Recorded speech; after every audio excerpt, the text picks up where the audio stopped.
Bonjour, je suis Joël Thérieux, praticien en hypnose ericksonienne et en systémie familiale.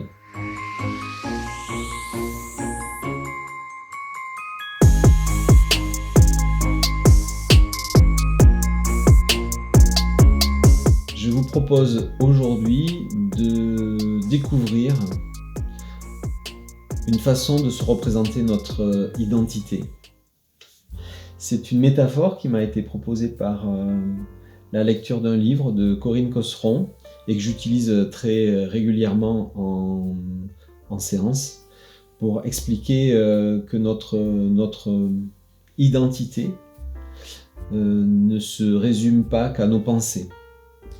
Donc cette métaphore utilise des petits personnages avec des chevaux, et vous avez ici une calèche qui est dirigée par des cochers. La calèche ici représente le corps. C'est le corps qui nous transporte depuis notre naissance et qui va nous véhiculer jusqu'à notre mort.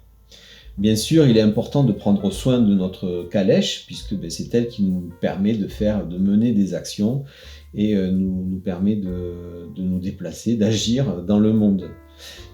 À l'intérieur de cette calèche, il y a ici un petit personnage, et ce petit personnage a, admettons, envie d'aller de Montpellier jusqu'à Lunel.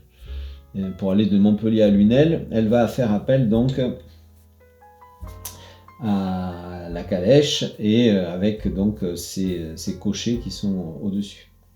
Alors les cochers peuvent décider d'aller à Lunel de différentes façons. Ils peuvent aller en utilisant l'autoroute, en prenant les petits chemins ou en prenant des routes départementales. Il existe plusieurs choix pour aller jusqu'à Lunel. Et donc il va y avoir ici une discussion entre les cochers pour savoir quelle est la meilleure des solutions. Bon, si les cochers ne font que discuter, le carrosse n'avance pas. Donc l'idée, c'est que bien sûr, à travers les cochers, on découvre le monde de nos pensées. Les pensées font partie de notre identité, mais ne font pas toute notre identité. Parfois, les pensées sont très utiles puisqu'elles nous permettent de trouver des solutions pour pouvoir se déplacer, par exemple pour aller jusqu'à Lunel. Mais parfois, nos pensées viennent nous empêcher d'avancer. Et comme j'expliquais tout à l'heure, il peut y avoir des phénomènes de rumination et qui nous empêchent de pouvoir nous sentir libres. Mais nos pensées ne sont que nos pensées. Elles ne sont pas toute notre identité. Et ça, je pense que c'est important de pouvoir l'avoir en tête quand on est accompagné et quand on vient en séance, de savoir que finalement nos pensées, ce n'est qu'une de nos facettes, une facette de notre personnalité. Quand on vient travailler avec un praticien en hypnose ericksonienne, on vient souvent travailler sur deux aspects qui sont nos émotions et nos comportements. Nos émotions ici sont représentées par la série ici des bestioles qui peuvent tirer le chariot, la calèche. Et on va avoir toute une série d'émotions qui sont essentielles et qui sont, on va dire, des émotions de base qu'on va retrouver partout dans le monde vivant. On va retrouver la colère, on va retrouver la joie, la tristesse, la peur, le dégoût.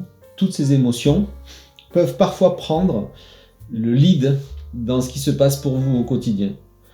Un moment de colère peut vous faire aller, par exemple, dans un sens.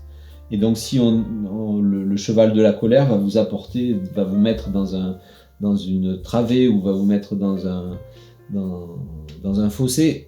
Et donc cette calèche va être tirée par toute une série d'équidés ou de camélidés, de bestioles qui vont pouvoir nous aider à avancer.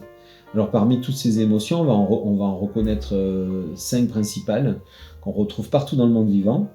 On va avoir par exemple la joie, on va avoir la tristesse, la colère, la peur, le dégoût. Voilà, toutes ces émotions qui sont des émotions archaïques viennent nous traverser. C'est le principe même d'une émotion. Elle nous traverse et puis elle disparaît. Une façon d'être accompagné quand on fait un travail en hypnose ericksonienne, ça va être de pouvoir accéder à ce monde-là des émotions. Notre inconscient, c'est l'endroit où sont générées et maîtrisées nos émotions. Donc faire des séances d'hypnose, c'est une façon de pouvoir finalement se laisser aller à l'intérieur du bain des émotions pour pouvoir en ressortir. C'est ce qu'on appelle de la résilience. C'est accéder aux émotions pour pouvoir les traverser, pour pouvoir ressortir. Alors, peut-être que vous vous posez la question, qui est cette petite personne-là, hein? Donc, selon les psychologues, on pourrait parler de moi ou de soi. Le fameux prendre soin de soi, il est ici, à mon avis. Donc c'est la partie la plus essentielle qui est à l'intérieur de nous, celle qui est le cristal fondamental autour de laquelle notre personnalité s'est créée.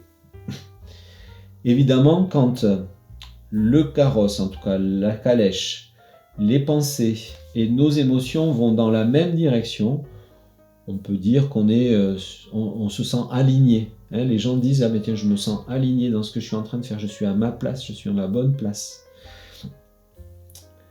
Nos émotions finalement qui sont ici vont être des signaux d'alerte, que nous ne sommes pas dans la bonne direction. Donc c'est hyper important de pouvoir être à l'écoute de ces émotions pour pouvoir finalement rediriger le carrosse, la calèche dans la bonne direction. À partir du moment où on sait qu'une émotion en fait témoigne d'un besoin, eh bien on va pouvoir se mettre à l'écoute de ces besoins.